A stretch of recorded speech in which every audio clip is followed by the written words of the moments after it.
Bismillahirrahmanirrahim. Dear Dr. Nazar, MD Patel Hospital, Cardiology Faculty, ladies and gentlemen, Assalamu alaikum. I am going to briefly discuss, because this is a very, very vast topic. I think we have already consumed a lot of time. तो briefly मैं discuss करूँगा दिल की बीमारी का इलाज, क्योंकि हम ये प्रिवेंशन डिस्कस कर चुके हैं और इलाज भी मुमकिन है। दिल के टुकड़ों को बगल बीच लिए फिरता हूँ, कुछ इलाज इनका शीशाग्रा है कि नहीं। शीशाग्रा मीन्स वो तबीब, तो इलाज मुमकिन है बाईपास के ज़रिए। तो हम जो चीज़ें डिस्कस करेंगे, एक तो can we move to the slides. एक तो हमारे पास कॉमन टॉपिक है जो हर एक को पता है, बाईपास। बाईपास है क्या चीज़। दूसरी चीज़ ये कि वैल्वुलर सर्जरी, कंजेनिटल को मैं टच नहीं करूँगा क्योंकि वो बहुत अच्छी तरीके से डॉक्टर मसरूर ने चीज़ें बताई हैं, कोशिश की है आप लोगों को समझ आए। मेरे नहीं ख्याल समझ आई होगी क्योंकि बड़ा कम्प्लेक्स टॉपिक है, मुझे हमें खुद सही समझ नहीं आता कई दफ़ा। तो खैर anyway, this is a highly specific field. ये जो कंजेनिटल हार्ट सर्जरी है ये बहुत ज़्यादा कॉम्प्लेक्स है, स्पेशली साइनोटिक डिजीज़, जैसे कि डॉक्टर मसरूर ने बहुत अच्छे से एक्सप्लेन की हैं चीज़ें। तो हम आगे चलते हैं। Next slide.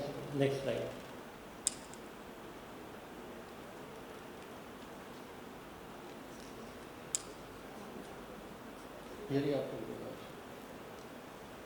लीजिए तो मुझे ये मुश्किल काम लगता है, स्लाइड चेंज है। Coronary artery bypass surgery with और without valve replacement. Coronary artery bypass surgery sometimes combined with valve replacement भी होती है। उसके कुछ सिनेरियोज होते हैं जिसमें हम उसको दोनों प्रोसीजर को कंबाइन करते हैं। एक चीज़ याद रखें कि कोरोनरी आर्टरी बाईपास सर्जरी बजात खुद एक बड़ा ऑपरेशन है। जब आप वैल्व सर्जरी भी साथ कर रहे हैं, यानी कि बाईपास भी कर रहे हैं, वैल्व भी चेंज कर रहे हैं, तो ये बहुत मेजर ऑपरेशन है। एक चीज़ ये मैसेज कम अज़ कम अपने साथ लेके जाएँ कि ये बहुत मेजर सर्जरी है।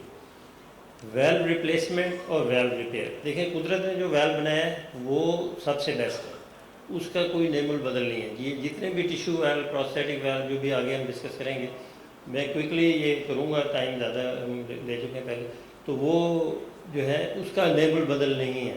तो ये कोशिश करें पहले कि वैल्व रिपेयर कर लें। तो पहले जो स्ट्रेस था वैल्व रिप्लेसमेंट पे ज़्यादा था जब सर्जरी स्टार्ट हुई थी 1960 में, पहला ऑपरेशन हुआ था।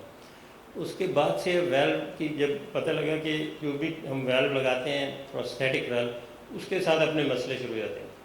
तो you are treating a disease and at the same time giving the patient another disease. तो उसको प्रिवेंट करने के लिए वैल्व रिपेयर शुरू हो गई। वैल्व रिपेयर के बाद बहुत सारे अदर प्रोसीजर हैं जो कि अब मार्केट में आने शुरू हो गए। अब सर्जन जो है ना, सर्जन से ये चीज़ें ऐसे ऐसे छीन ली जा रही हैं, बेचारे के पता नहीं क्या कसूर है सर्जन का। तो वो कार्डियोलॉजिस्ट हमारे बहुत एडवांस किस्म की चीज़ें कर रहे हैं, तो वो वैल्व को अब बग़ैर ऑपरेशन के भी रिप्लेस कर देते हैं। तो ये जो टैवर या टैवी है, ये इसको भी ध्यान में रखें कि ये वो टेक्निक है जिसमें बग़ैर ऑपरेशन के वैल्व चेंज कर दिया जाए। Next slide. तो कोरोनरी आर्टरी डिजीज़ क्या है, ये तो हम मेरा ख्याल है मैं बहुत ज़्यादा अच्छी तरह एक्सप्लेन ना कर सकूँ क्योंकि हमारे कार्डियोलॉजी के लोग इसको अच्छी तरह जानते हैं।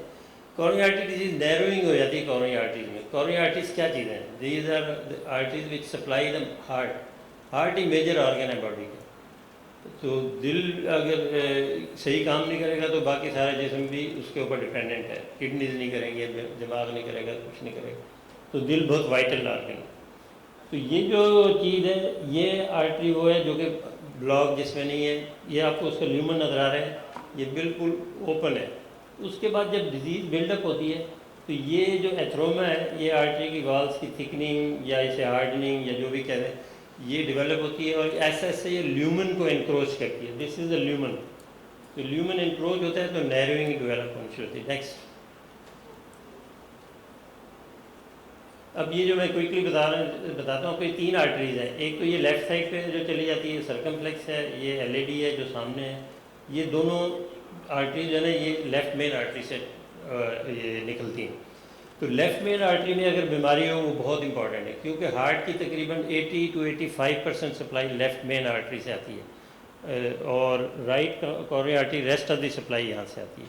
तो राइट कोरोनरी आर्टरी अलहदा से निकलती है, जबकि एलएडी जो कि सबसे इम्पॉर्टेंट आर्टरी है 50% सप्लाई करती है, ये लेफ़्ट मेन से निकलती है और हार्ट के एंटीरियर सामने वाले हिस्से को सप्लाई करती है, जिसकी ब्लॉकेज की वजह से एंटीरियर वाल एमआई बहुत ही ख़तरनाक एमआई है एंटीरियर वाल, तो वो हार्ट का मेजर हिस्सा इससे डैमेज हो सकता है। अगर एलएडी ऑस्टियम से बंद हो जाए तो इसको विडो मेकर लीजन कहते हैं, तो इंसान जो है ना कई दफ़ा he is not able to live.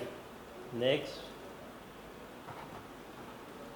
तो ये आप देख रहे हैं कि इस आर्टरी के यहाँ इंटरनली ये नैरोइंग डेवलप होनी शुरू हो गई है, ये नैरोइंग डेवलप, ये नैरोइंग कम है एज यू कैन सी। तो ये इसको नैरोइंग कैसे डायग्नोज करते हैं, कोरोनरी एंजियोग्राम करते हैं। मैंने कोरोनरी एंजियोग्राम की पिक्चर नहीं लगाई, मैंने कहा बहुत लंबी प्रेजेंटेशन ना हो जाए, तो वो कोरोनरी एंजियोग्राम जब हम देखते हैं तो उससे पता लगता है कि ब्लॉकेज किस जगह है, कहाँ है, कैसे ट्रीट की जाएगी। अब वो भी एक लंबा टॉपिक है। बहरहाल आप अपने जहन में ये रखें कि या तो ये एंजियोप्लास्टी से ट्रीट की जा सकती है, और या उसका अगर एंजियोप्लास्टी नहीं तो फिर नेक्स्ट हल है बाईपास करें। तो जो लोग डायबिटिक हैं, जिनको 3 वेसल डिजीज़ है, यानी कि राइट में भी है, ये एलएडी में भी है, सर्कमफ्लेक्स में, तीनों में डिजीज़ है, तो उसमें हम ये बाईपास ज़्यादा प्रेफर करते हैं। लेकिन आजकल मल्टी वेसल पीसीआई का आपने शायद सुना होगा, तीनों आर्टरीज में भी आप एंजियोप्लास्टी कर सकते हैं। नेक्स्ट, द आर्टरी अगर नैरो हो तो अगर वो सडनली नैरो नहीं हो रही, ग्रेजुअली नैरो हो रही है, तो उसकी नैरोइंग ऐसा ऐसा प्रोग्रेस करती है टू द पॉइंट कि वो जब बंदा एक्सरसाइज करता है या चलता है या फिरता है तो उसको हार्ट को जो ब्लड चाहिए उतना नहीं मिल पाता, तो उसे पेन होने शुरू होता है, उसको एंजाइना कहते हैं। तो एंजाइना जो एफर्ट एंजाइना जिसे कहते हैं, ये वो चीज़ है कि जो आपको एक्सर्शन से जब ज़्यादा रिक्वायरमेंट होती है वो नहीं मिलती तो पेन होना शुरू होता है, और जब आप रेस्ट करते हैं तो पेन ख़त्म रहता है। ये उस वक्त होता है जब आर्टरी कम्प्लीटली बंद नहीं होती।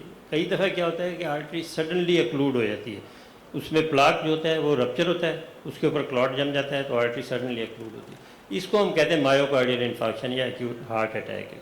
ठीक, तो ये जो है सीरियस कंडीशन है, इसमें मसल डैमेज का खतरा होता है, तो इसलिए इधर जो है ना अपने मसल सेव करना है, तो आर्टरी को फ़ौरन ओपन करना है, जिसे हम प्राइमरी एंजियोप्लास्टी के ज़रिए यूजली करते हैं। अब बाईपास सर्जरी क्या है? एम ऑफ बाईपास सर्जरी है तो is to get around the block, वो मैं अभी नेक्स्ट जो डायग्राम है उसमें आपको बताऊंगा इसका मतलब क्या है। तो सर्जन जो है ना ये ग्राफ्टिंग करते हैं बिटवीन द एओर्टा, क्योंकि नॉर्मली तो कोरोनरी आर्टरीज कहाँ से आती हैं, एओर्टा से आती हैं, वहीं से उन्हें सप्लाई मिल रही, लेकिन जो नॉर्मल पाथवे है वो अक्लूड हो जाता है। जब वो नॉर्मल पाथवे अक्लूडेड है तो you create a path whereby you take the graft, attach one end to the aorta and the other end you attach beyond the blockage to the same artery. तो blood जो है ना instead of going the normal path which it is not able to go, क्योंकि वहाँ तो blockage है, तो वो अल्टरनेट आप उसे पाथ एक प्रोवाइड कर देते हैं। इसमें जो बाईपास सर्जरी में आप आमतौर पे आपने देखा होगा लेग में भी वूंड होता है और चेस्ट में भी होता है। चेस्ट से आप ओपन करते हैं और ग्राफ्ट यूज़ करते हैं, लीमा आर्टरी अंदर से निकालते हैं और वेन से इसको डिफरेंट बाईपास ग्राफ्ट लगाते हैं। कई दफ़ा आप रेडियल आर्टरी भी यूज़ करते हैं, तो उसमें आर्म में भी वूंड होगा। अच्छा, अब वेन जो निकालने के भी बहुत सारे तरीके हैं। कई दफ़ा आप वेन उससे पूरे फुल इंसिजन से निकालते हैं, कई दफ़ा शॉर्ट इंसिजन या मिनिमल इन्वेजिव टेक्निक से करते हैं, जिसे एंडोस्कोपिक वेन हार्वेस्टिंग कहते हैं। नेक्स्ट, ये बड़ा इम्पोर्टेंट हो गई, वापस ले आए।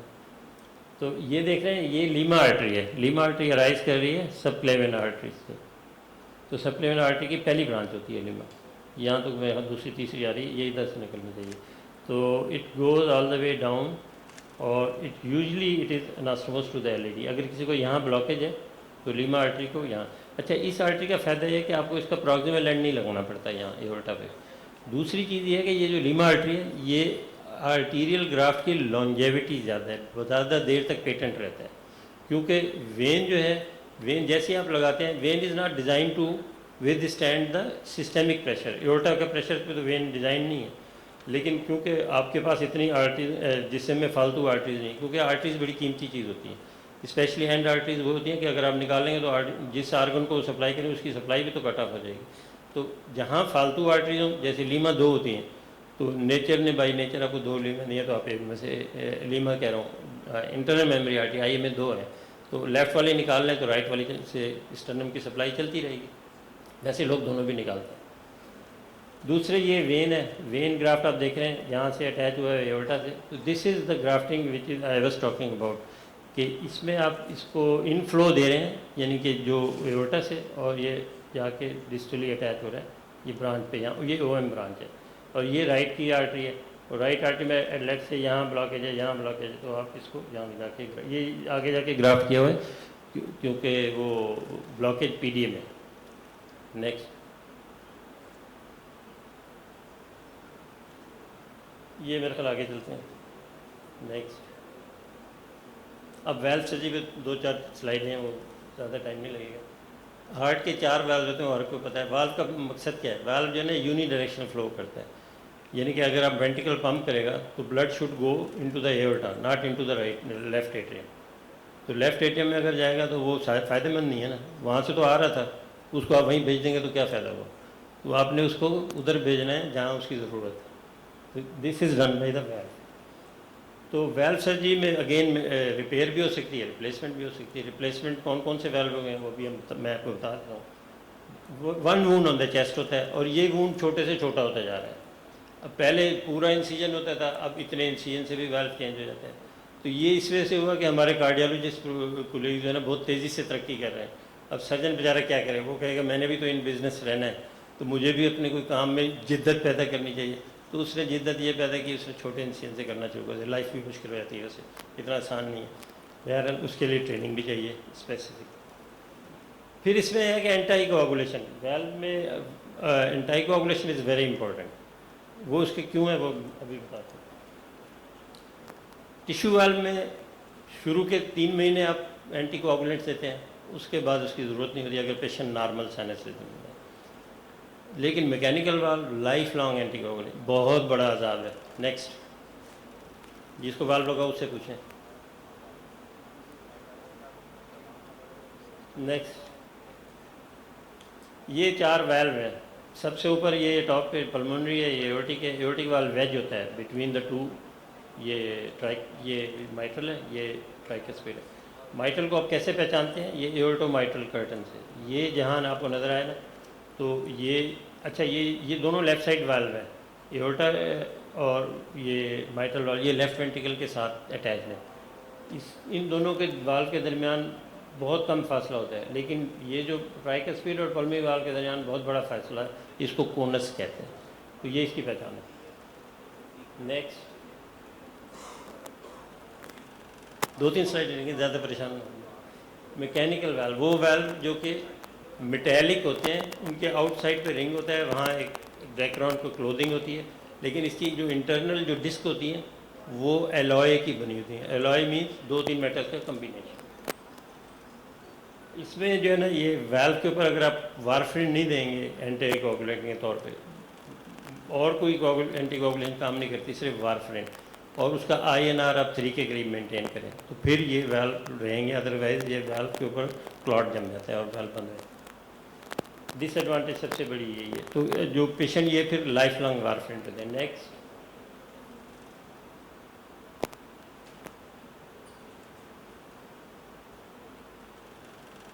टिश्यू वाल्व है। नेक्स्ट, टिश्यू वाल्व के एडवांटेज है वारफरिन नहीं देनी पड़ती लाइफ लॉन्ग, लेकिन ये वियर एंड टियर इनकी जल्दी होती है। नेक्स्ट,